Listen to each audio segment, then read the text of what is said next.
Hi, everyone. Welcome. My name is Teresa Hudson, and I lead a team at Microsoft called Technology for Fundamental Rights.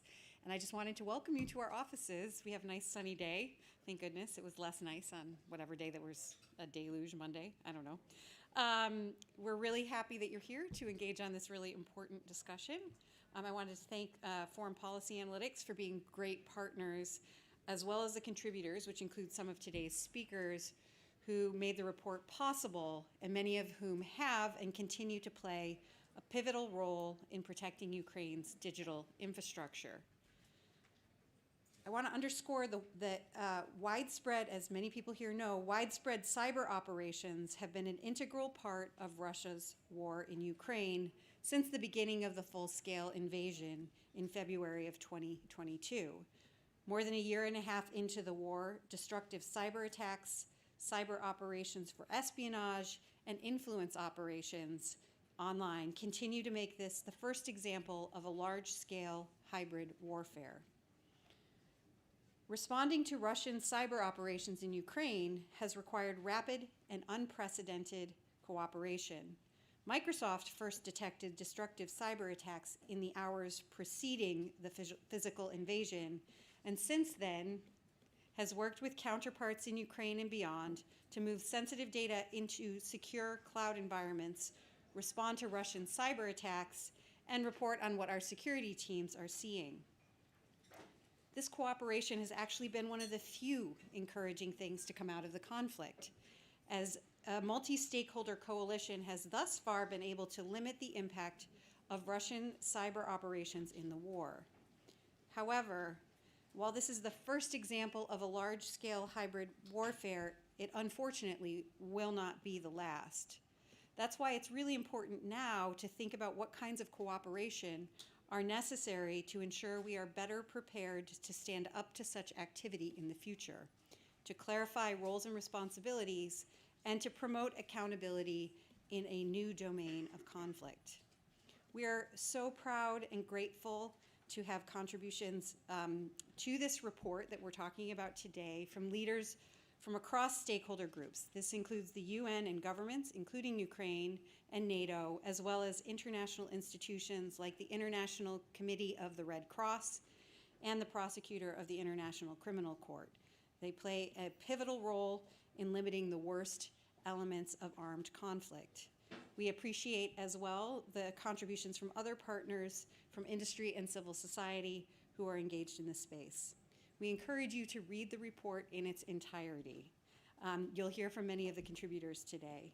So I just want to close by introducing Ravi Agrawal, Editor-in-Chief of Foreign Policy, who will interview Ambassador Bonnie Jenkins. Thank you.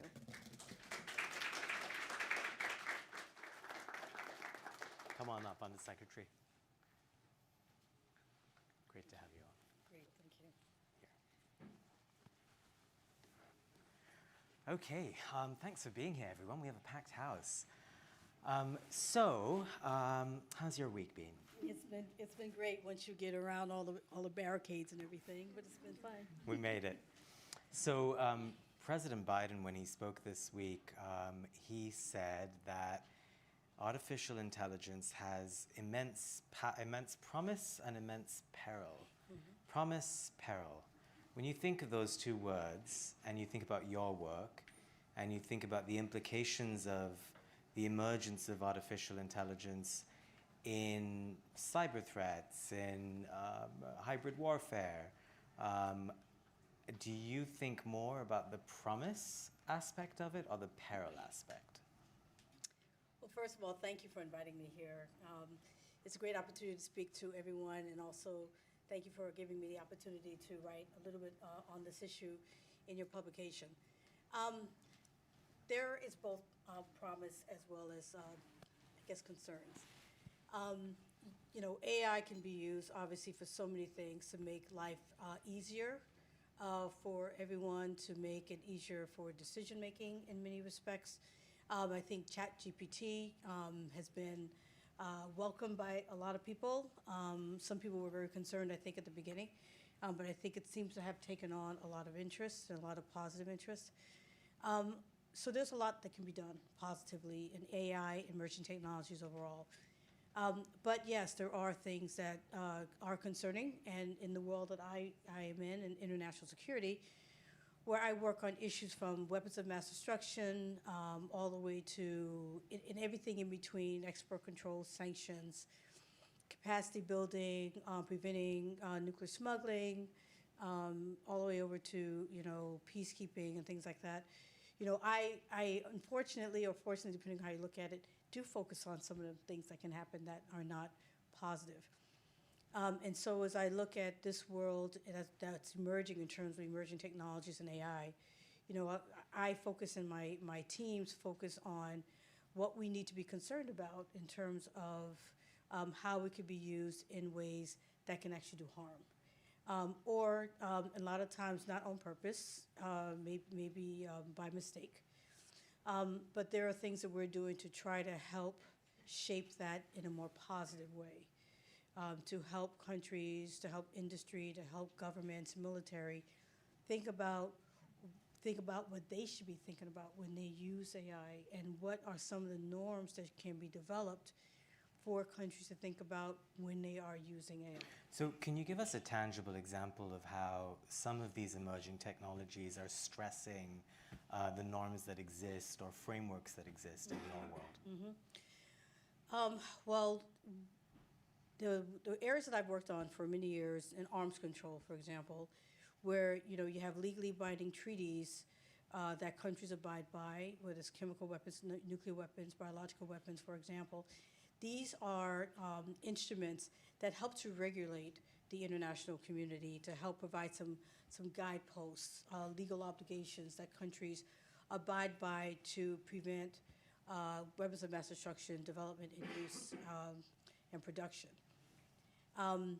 And so they serve a purpose not only, as I said, to help provide some predictability in an otherwise unpredictable world, but to actually put down in paper and knowledge and awareness what countries are supposed to do and not do.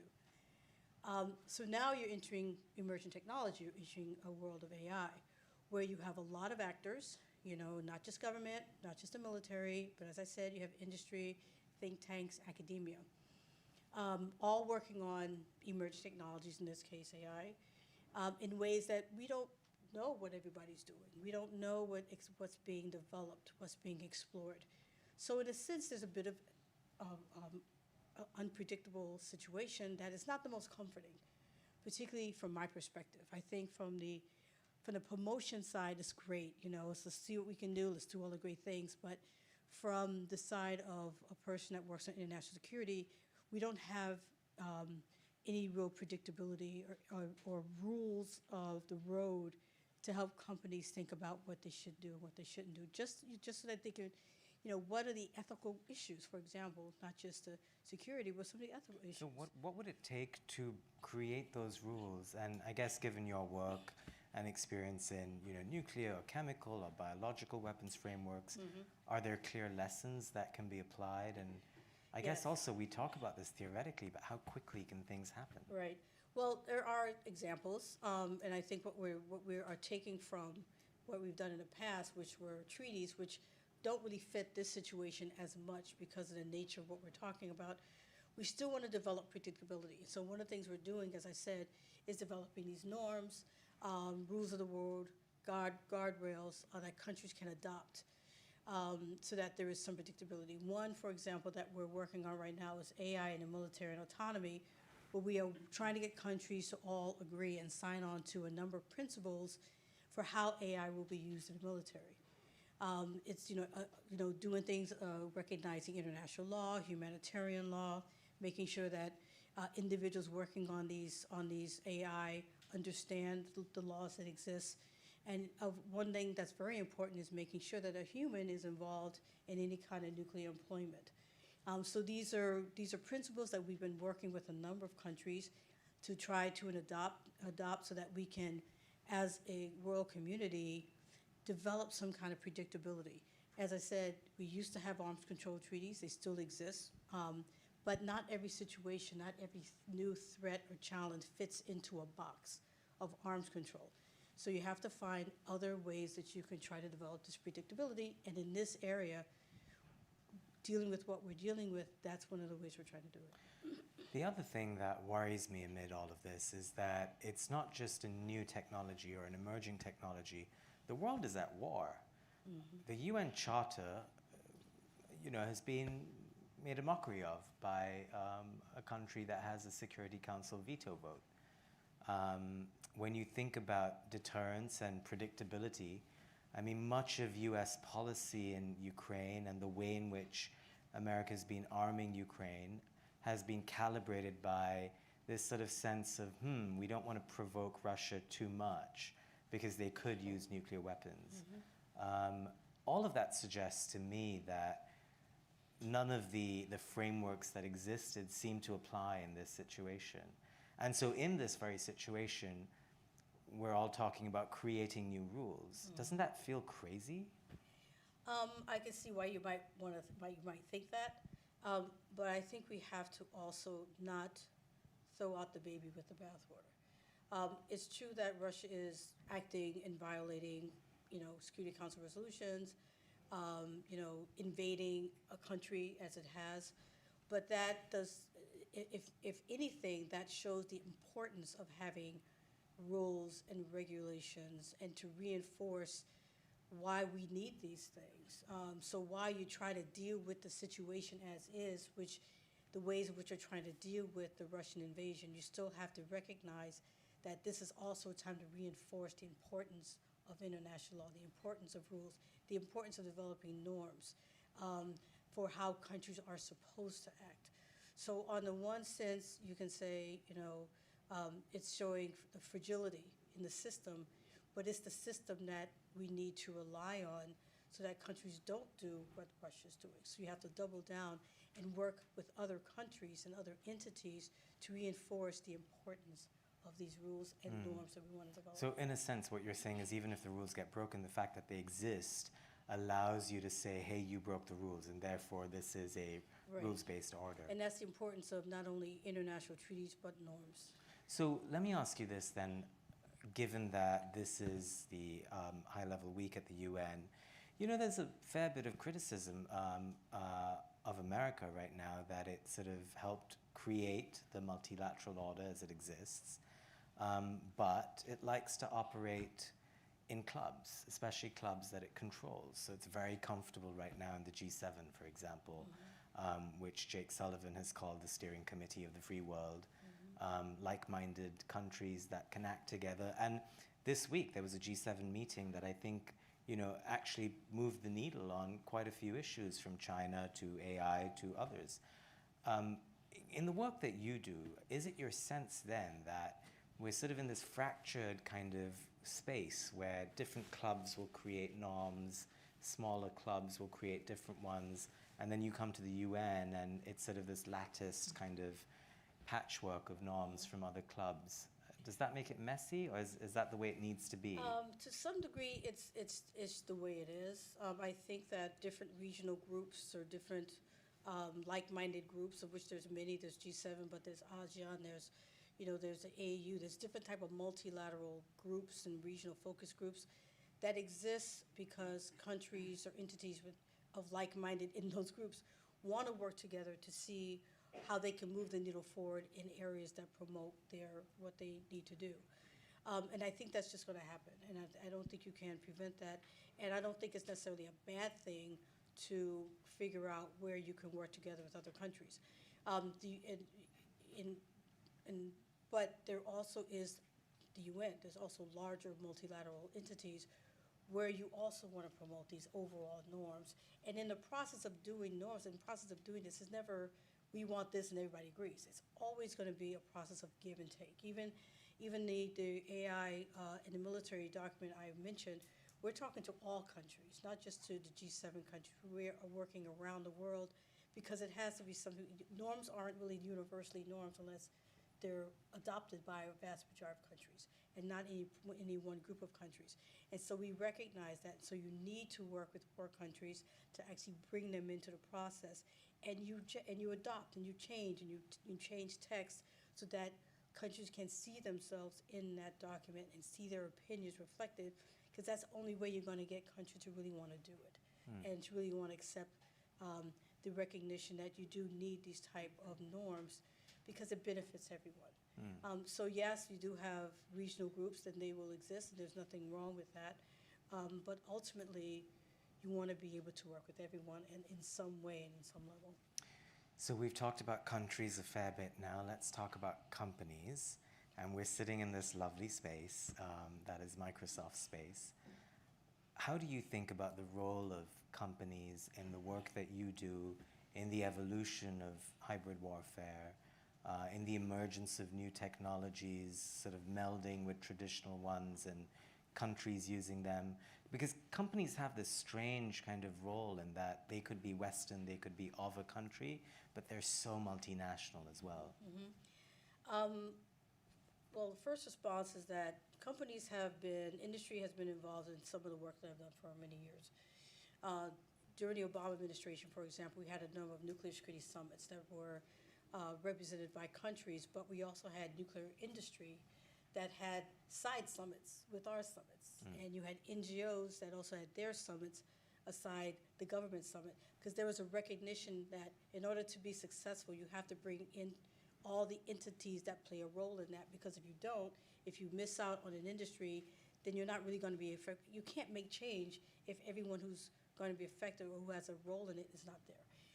I think there's a recognition that AI and all these emerging technologies is so clearly one that has ones that have entities outside government involved. There's no way you can do this without involving them. And when we talk about norms and rules of the road, you have to have the ones who are actually also developing these technologies.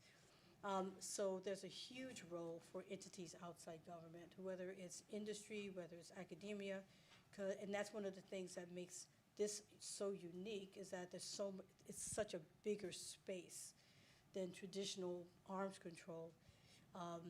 There's so many entities involved. That's what makes it challenging.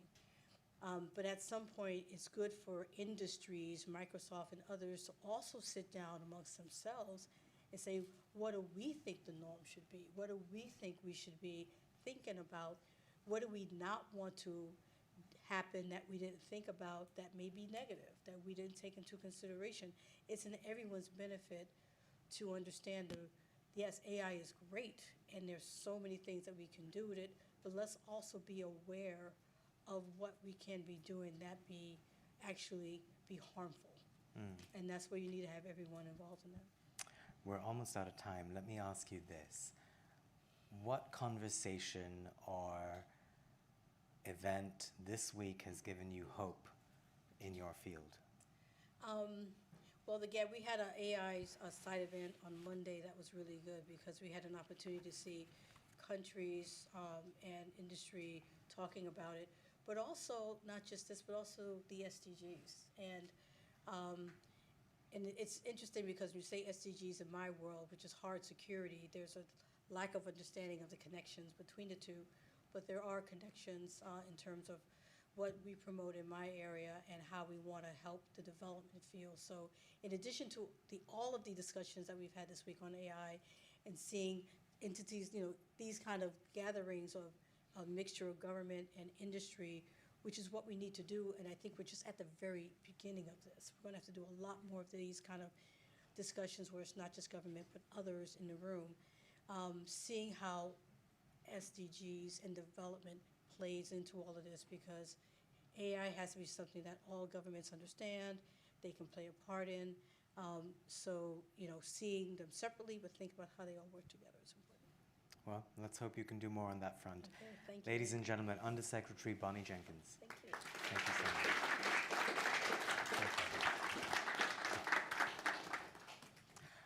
I'm going to introduce our next moderator. Her name is Dr. Maisha Alam.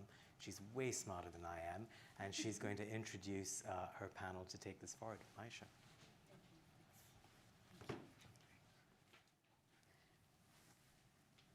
Hi, everybody. Welcome. My name is Maisha Alam. I'm Vice President of Research with FPanalytics. And it's my pleasure to now introduce a distinguished panel of experts who have been collaborating with my team and with FP Analytics on the Digital Frontlines report. And so I'll call them up and then we'll get the conversation started. First, we're very, very happy to welcome Undersecretary General of the United Nations and High Representative for Disarmament Affairs, Izumi Nakamitsu.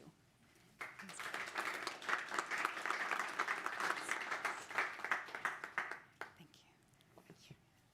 Welcome. Second, I'm delighted to welcome Stéphane Dugan, who is CEO of the Cyber Peace Institute.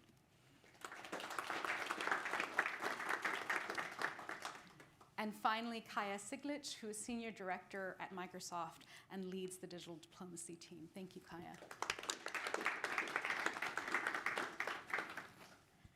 Thank you again for being with us and for participating in this report and the work that we've been doing together at FP Analytics and with support from Microsoft on cyber operations and hybrid warfare. And that's exactly what we'd love to discuss with each of you.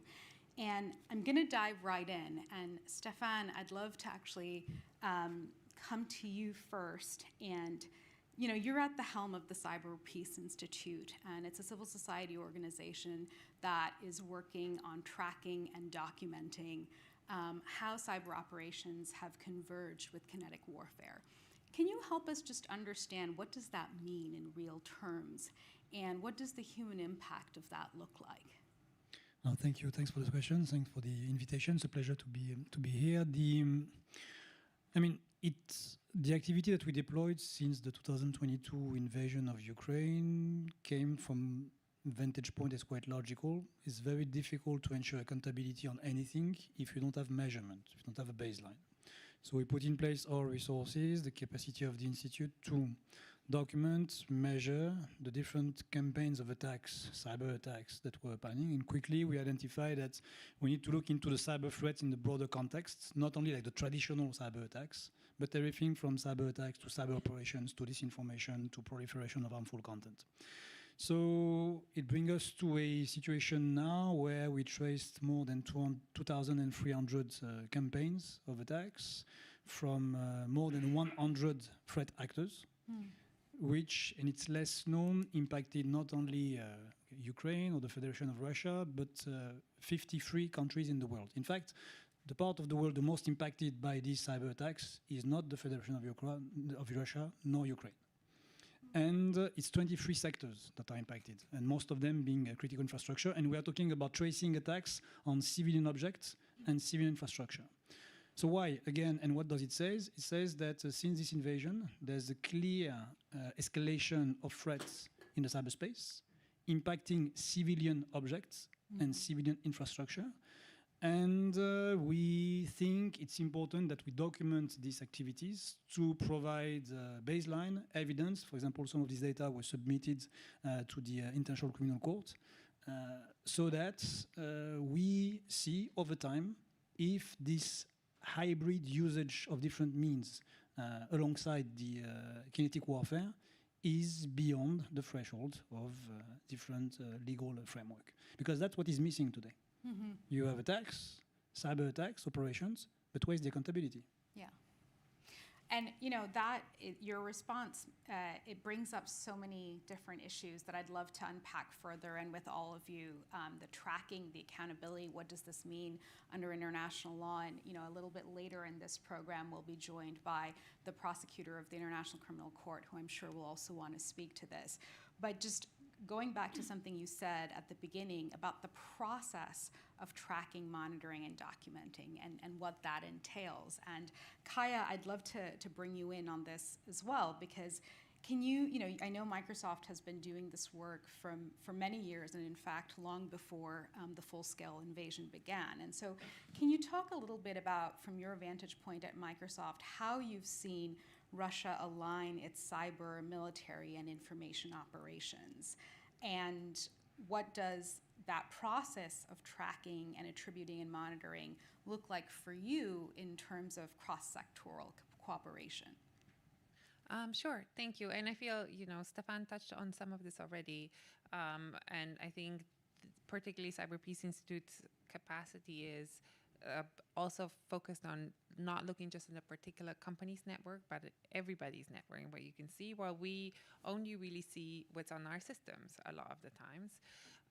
But in terms of like you said, in terms of our work in this space, we have looked at nation state attacks for a number of years, not just Russia's, but others as well, and tracked specific actors, their specific techniques, their specific methods, who their targets are, and cyber on sort of critical infrastructure, cyber side in particular. And then since last year and a half or so, brought on board also a team that really focuses on disinformation, so on foreign influence operations as well. And both of those because we brought them on board, we've been able to see much more connections between those two worlds, between your traditional cyber and sort of the information space. But also, like you mentioned or referred to in your questions a little bit, have seen in Ukraine for the first time, a fairly clear link from our vantage point between targeting specific sectors in the real environment, but perhaps preceded by cyber espionage or connected with information operations, and seeing those tactical links between the three aspects of warfare, which is really not, I think, something we've seen in the past at all, and shows a level of capability and strategic thinking that was fairly new in this war. So that's one thing. I would also say while we started talking about the war in Ukraine quite a lot, about 3-4 months in, it is because we felt that there's a lot going on, but it's not breaking sort of through necessarily. And some of it was also because the defenders were very successful, which was, lucky, but also it involved a lot of work across not just Ukrainian governments, but other governments who came in and contributed, and across the private sector, not just us, but others in the tech sector as well, really stepped up and helped increase the government's defenses. But that the offensive side has continued and continues to this day. Stefan mentioned, not just in Ukraine. I think in particularly we often forget the war effort and sort of the battle for hearts and minds, to use that term, continues globally. And you think particularly information operations, the way the Russian Federation is using it, outside the like-minded community, I would say, outside Europe, outside the US, but in Africa, in Latin America, to an extent in Asia, is something we cannot forget. I think despite the fact that they are fighting a war in Ukraine and trying to win a war there, they're continuously investing in these operations to gain political capital around the world as well.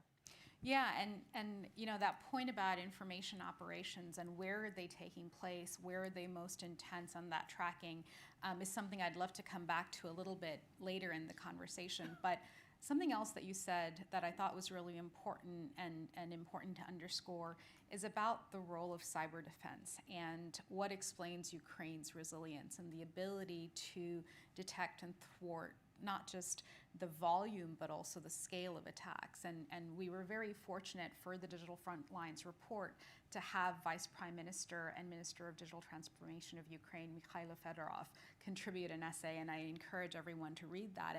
And I think, the two key messages that emerge, one is that, look, we've been doing it for a long time, and it had to be very agile and adapt in real time, which is why in this past 18 months, we've had the kind of resilience we've had. And the other is that prevention is really, really important. And looking at, being able to prevent those attacks is as much as anything when it comes to also thinking about response. But Izumi, I'd love to go to you next. And, you know, we've heard from Stefan and the civil society perspective and what that looks like. We've also heard from Kaya and the private sector perspective. And as she said, you know, this is an ecosystem of actors that need to be involved. And so from your perspective, you know, as the High Representative of Disarmament, what do you see as the role of multilateralism in preventing and responding to hybrid warfare? And how are you approaching conflict-related cyber operations as you seek to promote the Secretary General's new agenda for peace? Thank you. Before getting into that multilateralism, but I wanted to just touch on Please. this hybrid. I mean, we don't really use the terminology of hybrid operations, but what you're actually talking about is really touching on the very fabric of how the international law and the key principles of distinction, for example, you know, under the international humanitarian law, the rules of the war, those things are now put under big sort of questions. You know, the cyber operations directly in support of war efforts is one thing, but as you mentioned, there are a lot of you know, cyber operations against civilian infrastructures that are critical and servicing civilian needs. And those things are actually done not just by military personnel, but also civilian actors. So how does the international law apply to those situations? You know, we have the international law that says civilians must be protected, civilian infrastructures, objects must be protected. There's also distinction between combatants and civilians. All these things are now, you know, we need to make sure that they will be still upheld. But I think it is a fact that there are a lot of questions. How do we deal with this situation? So you can see that we need to involve a whole different range of actors, not just governments, but also private entities in the norm-making efforts. Now, I think you will all agree that in an ideal situation, legally binding instruments is the best, and all states will actually, you know, keep Adhere that. to them, Yes, yeah. adhere to them, and then we are able to verify, and we are able to, you know, make sure that everyone is in compliance. Unfortunately, the technologies, you know, moving much faster than, you know, intergovernmental processes on those issues are, you know, are able to reach outcome. So we need to actually look at responsible behavior of all actors, including governments, but also civilian entities, civil society actors, but also academia, private sector entities, people who are actually designing and developing some of those technologies included. So our focus in the UN system has also moved really dramatically to involve those actors in our conversations. Not to say that the governments are out of it. Governments still are, in the end, they will have to take the responsibility of making decisions and come to a stronger norm, ideally in the future, perhaps something that is really effective in terms of making sure that they are in compliance. But in the meantime, there have been a lot of good initiatives taken by private sector.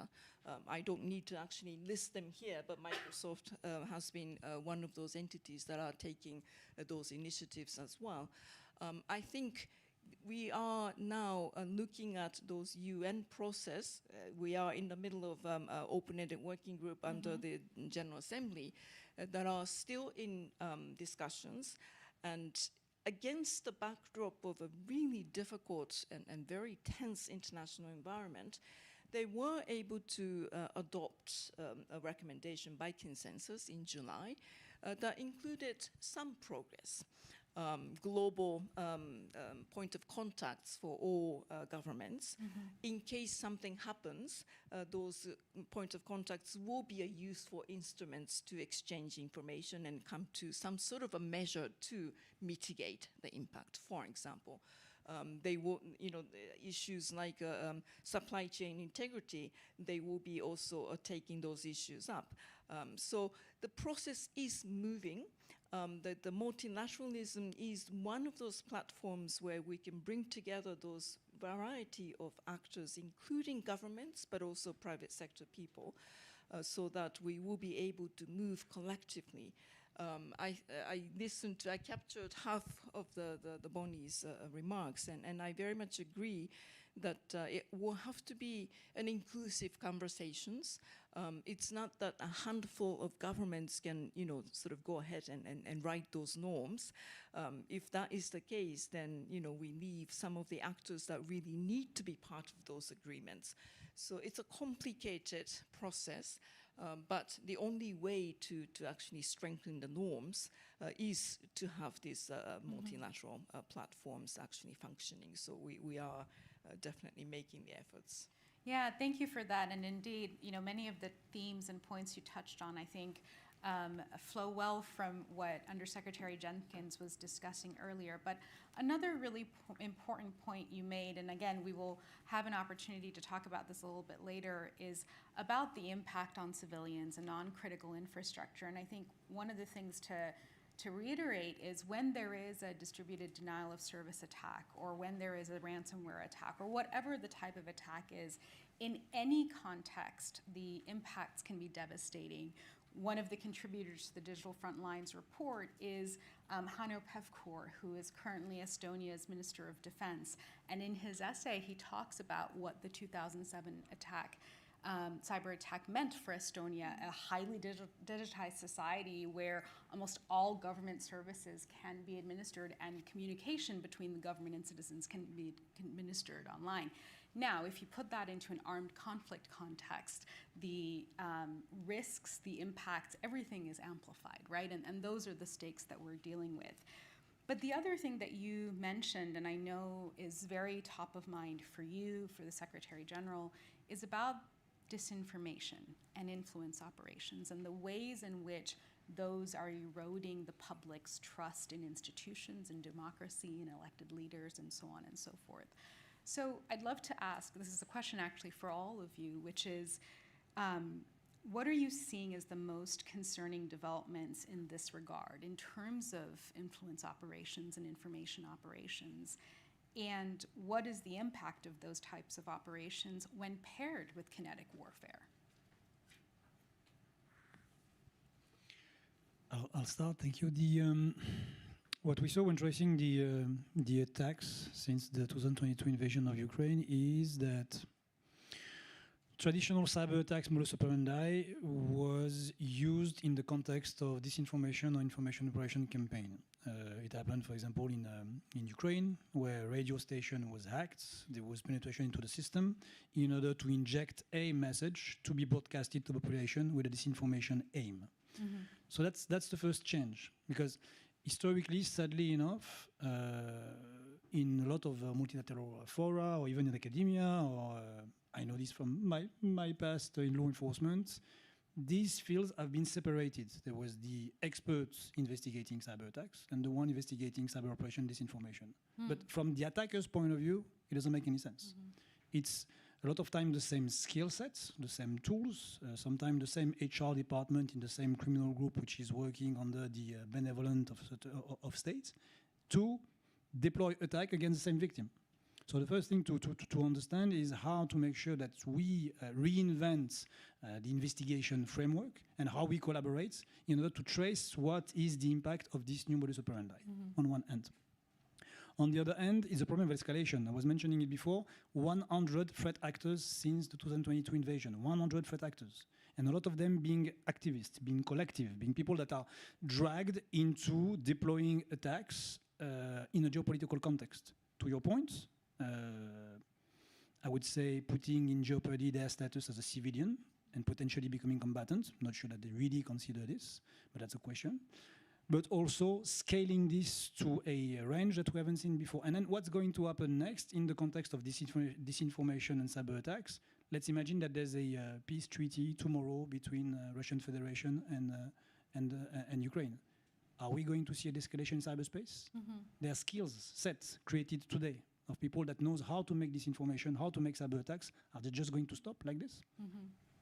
Yeah, and especially when, as you said at the very outset of our conversation, you've had hundreds of threat actors appear, and many of which are not necessarily working at the direction of any one government entity. Maybe they are proxies, maybe they are affiliated, but that doesn't mean that that can't be a fluid and evolving situation. But maybe Izumi, I'll go to you next, and then Kaya, turn to you. Yeah, misinformation, malicious use of digital space, social media, etc. I mean, it has already been a real sort of a consequence of violence. I mean, before Ukraine, I mean, many of those refugee-producing massive violence in many different parts of the world actually were instigated by those spread of malicious, information, hate speeches, etc. So I think there is, there has already been a huge, massive concern for the UN system overall. Now, one of the things that we need to also work is to make sure that the digital space, that ecosystem is clean from those malicious use. And we are definitely looking at various measures to make that happen. It will have to be, again, a collective efforts of various entities, not just governments, law enforcement, but also civil society actors, etc. The recent new agenda for peace, it had a heavy, of the Secretary General, there was a heavy focus on new technology issues. Definitely cyber security issues as well. There are two priorities that the Secretary General really singled out in that report and policy brief. One is to make sure that malicious attacks against civilian infrastructure, the critical infrastructures for civilian services, will be off limits. That has already been agreed upon as an important norm of responsible behavior. Unfortunately, in recent years, it's not adhered to. So we need to make sure that that will become a stronger norm. And this open-ended working group under the able Singaporean chair has also taken up this issue as one of the top priorities of the discussions at the OEWG. The second area is perhaps it will be a medium to a little bit longer term ambition, if you will, is the creation, or at least we have to think about what kind of accountability framework we could think about. Attribution accountability in a general sense in arms control and disarmament is a big challenge these days. But in the cybersecurity sphere, we need to really start thinking about it. And that's an area, again, no existing model probably will fit neatly into that new domain. And so this is an area where we need cooperation ideas, visions that we can benefit from the private sector entities, people, experts like yourselves, who could really contribute ideas into the discussions that we would like to start. Yeah, thank you. Kaya? Yeah, I would agree with a lot of what has been said. I think the other point that I would make, when because you particularly I think your question at the beginning was really focused on war and disinformation, misinformation, and I think to an extent, in particular if you speak to the experts in Eastern Europe at the moment, I think it's almost easier, right? Because you know you're at war, you know that you're on the attack, and you know there's an enemy who's trying to manipulate your information environment. And the Ukrainians have been dealing with this for a number of years, even before the war. If you look at, examples in Sweden and in Finland, similarly, there's been a lot of investments on the Russian borders in terms of how to build up resilience of people against and resilience and understanding, effectively critical thinking skills, media literacy, strengthening the trust in institutions, strengthening the trust in the media environment. I think are all issues that people bring up as areas of investments. But again, it's almost easier if you know, right? Right now, I'm in a war, and propaganda has been tool of war for centuries, right? It's not now. It's on steroids because of the technology, but it's not new. The thing that I worry about is more the question of, like I was referring to earlier, continuously there are information operations going on, but a lot of people don't realize because you are in Peru, right, very far away from the conflict, or you're in Congo, or pick any countries, but those political plays are still being played out, and I think that's where.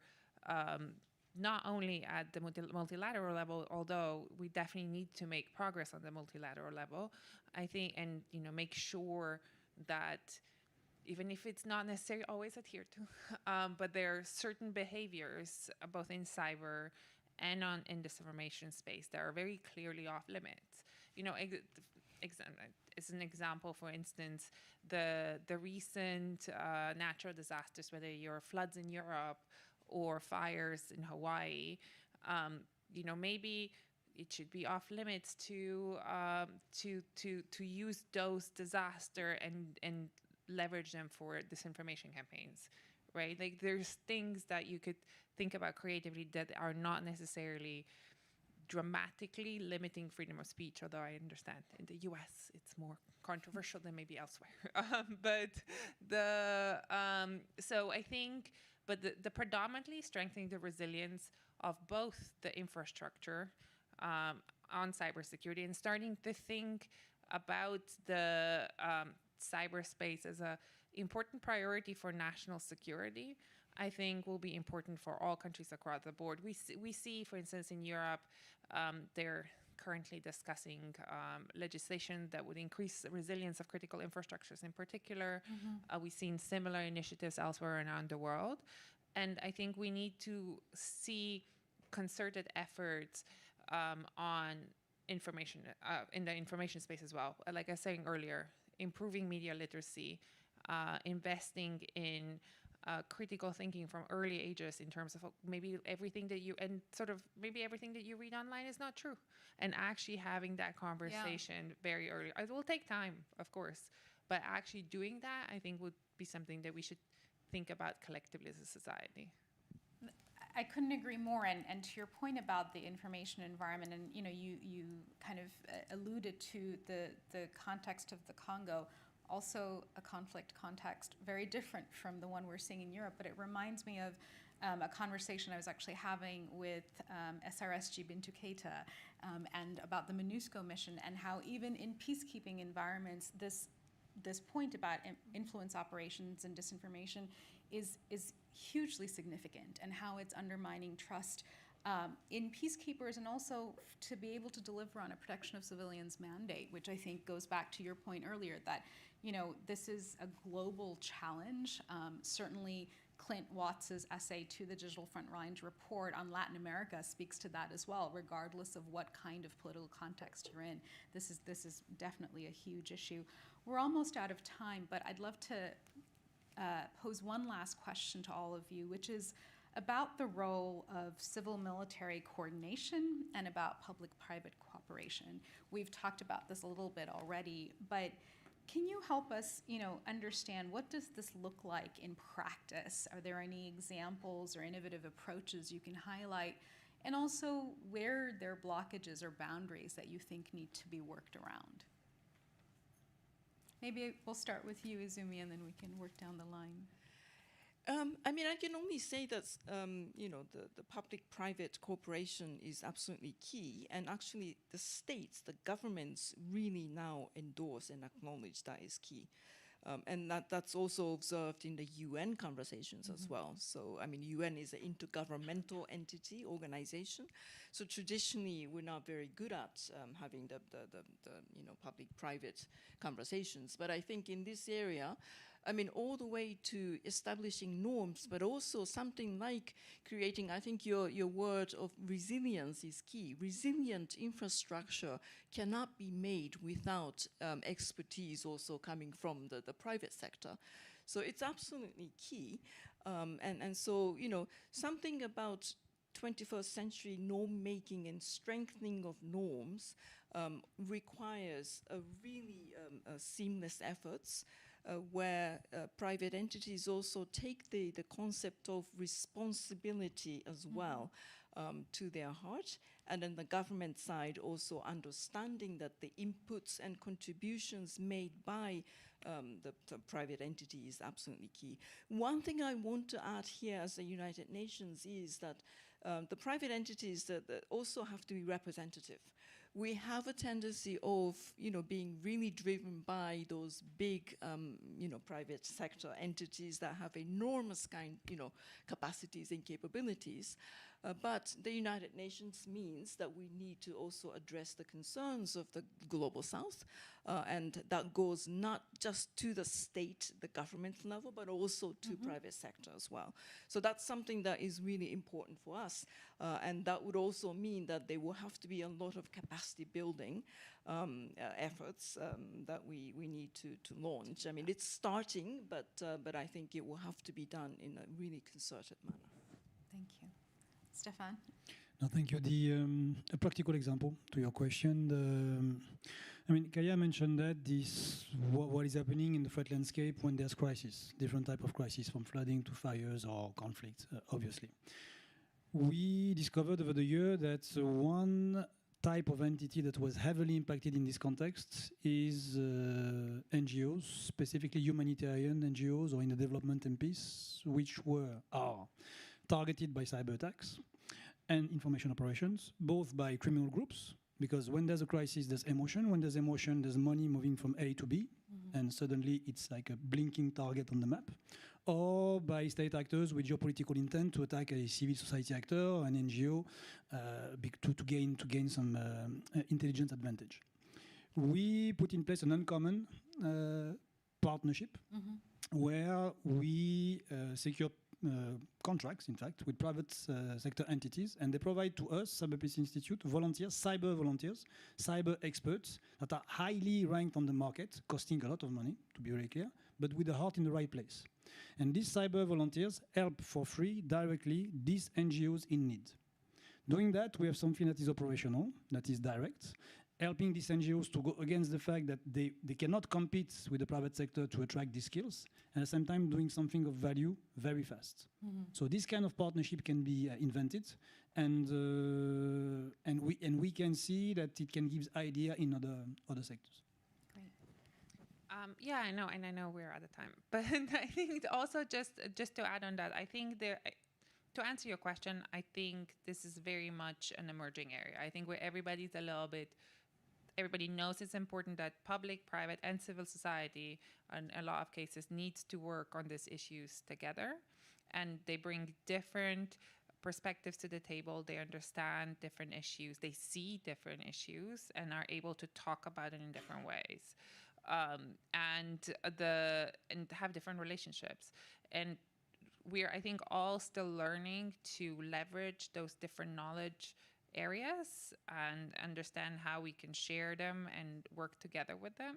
I think in Ukraine, we've seen a particular way, right? I think there's been a large, and again, not just from the big private sector companies, but across a large number of support for the Ukrainian defenses, largely voluntary, right? And then we've also seen a lot of nonprofits that don't traditionally work on delivery of humanitarian aid, so have realized that cyber is such an important element here that they've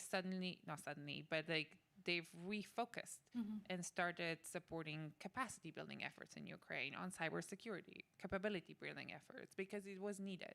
So I think it was a crisis that really focused the minds and focused efforts. And I think what we need to take going forward is take some of those lessons and figure out how we effectively institutionalize them.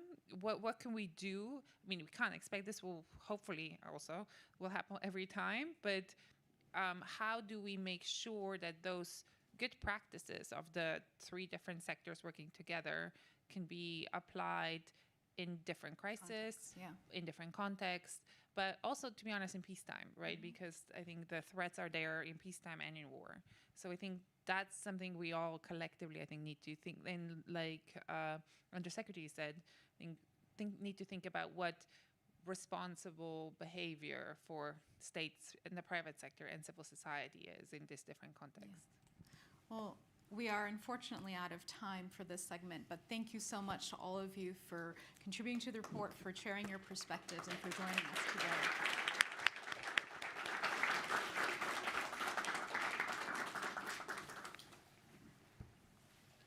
And for the final and closing segment of our program, it's my great honor and privilege to introduce to the stage and welcome Karim Khan, who is the prosecutor of the International Criminal Court. Wonderful to be with you.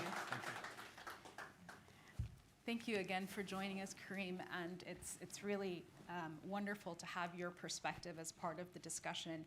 Over the course of today's event, we've heard about the principle of distinction, about the role of international law, about accountability, and I can't think of somebody more important to have this conversation with and to ask for, where your mind is at and how you're approaching these challenges and also the opportunities ahead.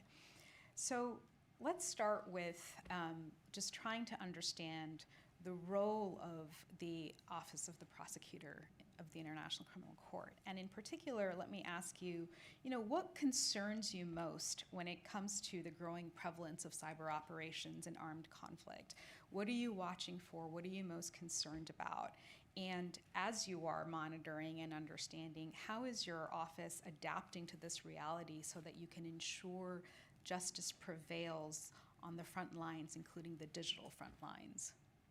Well, firstly, thank you so much for having me, and I'm sorry I wasn't able to attend the whole session. I've been told by one of my advisors, Tom Lynch and David Houseman, that are here, that really a lot of food for thought and a lot of really brilliant minds here. So I feel very dumb and dull in all your company, but I'll do my best.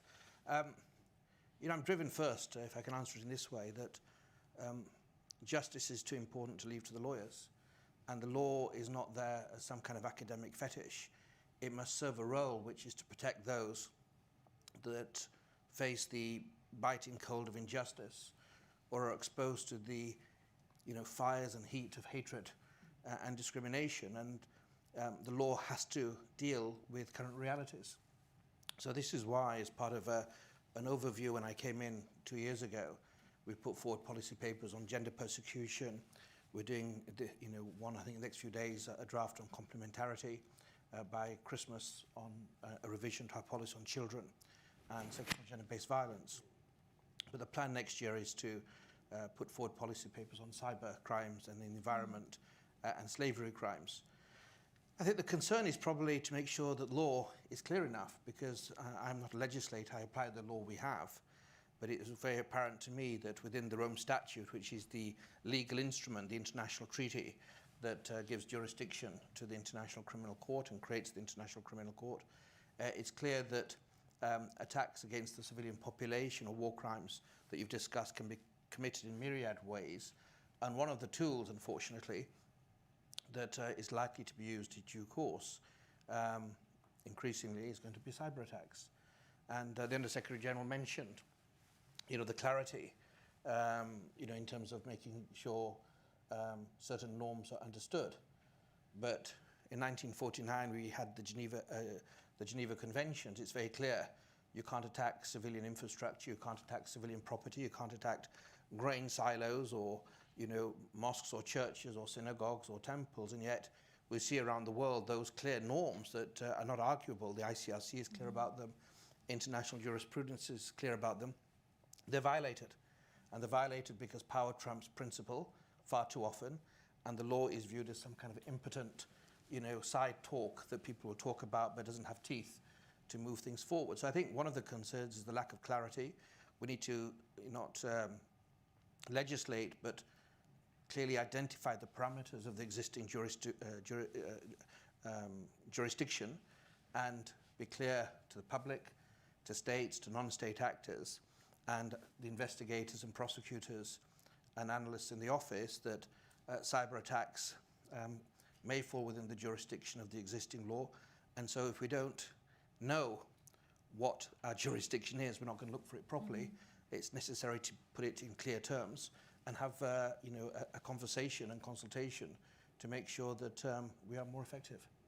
But that grey zone, I think, that's mentioned in the article, between war and peace, between legal and illegality, people operating, in the shadows, and with this belief, because of the difficulties of attribution that was mentioned, I think all of these are real difficulties. But criminal law is not easy. It's not easy dealing with organised crime. It's not easy dealing with, lines of command from an individual who commits a rape to a president like Charles Taylor, who's head of state. But it can be done, and it requires focus, it requires determination, it requires expertise. And I think in this topic of cybercrimes, more than anything, it needs partnerships, because the highly qualified people that know what they're talking about in terms of the technical aspects of the different types of cyber attacks and how adroit actors are in adapting and challenging almost 365 days, well, not almost, 365 days a year, 24 hours a day almost, with different time zones. We need to be able to harness those partnerships, and I think that's why I'm really pleased to be here and to be working also in different areas with Microsoft. Well, thank you for that. And I think that last point is actually a perfect segue to what was going to be my next question. In your essay contribution to the Digital Frontlines report called Technology Will Not Exceed Our Humanity, one of the key messages you put forward is that cooperation is key and in every aspect. So as you're trying to carry out your mandate, how is your office building on and strengthening partnerships with private sector and with civil society to support accountability? What does that look like in practice? Are there any initiatives or approaches or collaborations you can highlight in terms of that either are already in place or that you would like to see going forward to be able to deliver on your mandate? Well, that's a hobby horse of mine, so please shut me up when I natter on too long. In every single way possible. It starts with the principle that as a species, we've let ourselves down. It's very difficult, I think, if one reflects, to look in the mirror after hearing the news or just pondering how people are suffering. This United Nations that we have was built in the shadows of the Second World War, when people had seen the gas chambers, and we promised collectively as a species, as humanity, never again. Those sacred souls who lost their lives, we dishonor them, I think, in very simple terms, when we've seen what happened in Sierra Leone or the killing fields of Cambodia or Rwanda or Yugoslavia, in so many different parts of the world, whether it's the Rohingya or Libya or Sudan or elsewhere. So we have to realize we need to be more effective. I was nattering on, so your partnerships. So we've done it already in so many areas. So for example, civil society. I partnered with Eurojust, which is a European entity dealing with cooperation in judicial matters. And we produced guidelines last year, in fact, in terms of how does civil society play a role to collect evidence, not just to grab and collect and say that they're doing a good job, but in a way that is collected to proper, at least basic standards that will allow that evidence to be admitted in criminal proceedings, whether at the ICC or domestically. This is one way. It's done by partnerships with university. I partnered in my last mandate with Stanford University, and we produced a guidebook again on a trauma-informed approach, which was both outward-looking for civil society, we shared it, but also to make sure that we don't just talk about a victim-centered approach. We know what it looks like. There needs to be psychologists and psychiatrists and an understanding of the physical architecture, not just of the courtroom, but the interview facilities, and understanding a bit of psychology in terms of the mental harm, the mental damage that can be occasioned by trauma as a whole. Then, of course, there's states. So we've joined a joint investigative team, not only in Ukraine, but also in relation to Libya. So we're trying to partner with different states. In Libya, in terms of human trafficking, it's rather small. It's the United Kingdom, it's Netherlands, it's Spain, it's Italy, and it's Europol. But it's driven by a principle that we're not the only show in town. And it doesn't matter, our ego should not sway us, that it shouldn't matter a jot, actually, whether it's the ICC flag, the UN flag, or a national flag. We need to make sure that people see that they're not invisible and their lives matter. So that's, in terms of the JITs, and they've led to results. There's been 3 arrests already since that JIT was created last year. Even the Emiratis, who are not a state party to the ICC, took part in an arrest. An Eritrean and an Ethiopian, they're being tried now in the courts of Italy and in the Netherlands. And we contributed to that, so very much a hub system. So if you go then to the private sector, Microsoft's a good example, Planet Labs in terms of satellite. It really is, realizing the previous approach has not worked. And it was mentioned, the DRC was mentioned. I have done a few things that are quite new. In Colombia, I closed a preliminary examination that was open for 17 years, but I also support the special jurisdiction for peace. In the DRC, we've had trials, we've had convictions, and I took a hard-nosed analysis that, yes, we have jurisdiction, I could do another 2 cases, but why do we think it's going to make a difference? There's 3 or 4 or 5 different conflicts there, people are dying, it's absolutely atrocious, and the agreement I signed with President Tshisekedi is really a call for a new approach. The Minister of Justice, the Commissioner of Justice of the EU went there recently. We'll have an international conference, but there I call for, there's an excellent SRSG, Madam Binta Keita, that's there. She's fantastic, but we need to look at a new way, maybe the ICC not leading, technically supporting, but with the DRC authorities, with the African Union, with the EU, maybe financial support, and with the United Nations. So we go deeper. So it's all these panoply of partnerships, but it's driven by this fundamental imperative that nobody should be a spectator. Don't leave it to the lawyers, don't leave it to the prosecutor of the ICC, don't leave it to judges, because collectively, nobody can be more eloquent than Jackson at Nuremberg. And his words raise our spirits, raise our hopes, and was a call that echoes through the ages. But it didn't save people from rape, it hasn't saved children. So it's really a realization that everybody has a role in this. And in the same way, the environment now is no longer the preserve for environmental scientists. This change that's happened, limited though it may be, is because kids and students and men and women and laborers and scientists and doctors, everybody feels it's their responsibility. And justice is the same. Justice is bigger. It's a bigger concept than the law, and it requires these hands of partnership to move forward. And that's the general answer. And then technically, as I said, in terms of the cyberspace, to bring it back to the topic, from a cost basis, the salaries in the public sector, in terms of the UN, there's wonderful opportunities, but it's difficult to get those really highly qualified people that for indefinite periods. Microsoft's unique. It's got this AI for good, and you can have the best of both worlds. But really, in terms of impact, it's the partnerships, so that you can get what you need by building the alliances, that you don't try to keep reinventing the wheel in-house, because the wheel will not be as smooth, it will not go as fast, and it actually may be quite creaky and all the rest of it. So that's kind of the answer, but maybe I'll shut up then. No, not at all. And actually, you, again, touched on so many important points. And one of the things that you alluded to was the critical importance of collection of evidence and what that means in terms of everything that happens from thereafter. And I know one of the things that your office has been working on, and including in partnership with academia and civil society, is the digital preservation of evidence. And how do you do that effectively? And so I'd love to ask you a little bit about that. And as you are, moving in more and more into these issues, how are you thinking about safeguarding the ICC and your work from cybersecurity risks as well? Well, I think it's been staring us in the face for a while, and international institutions sometimes are rather pedestrian in their response. So I think there's been a wake-up call recently, and the court, the administration, and all of us need to move more quickly. But I would look at it, I'd answer it in 2 ways.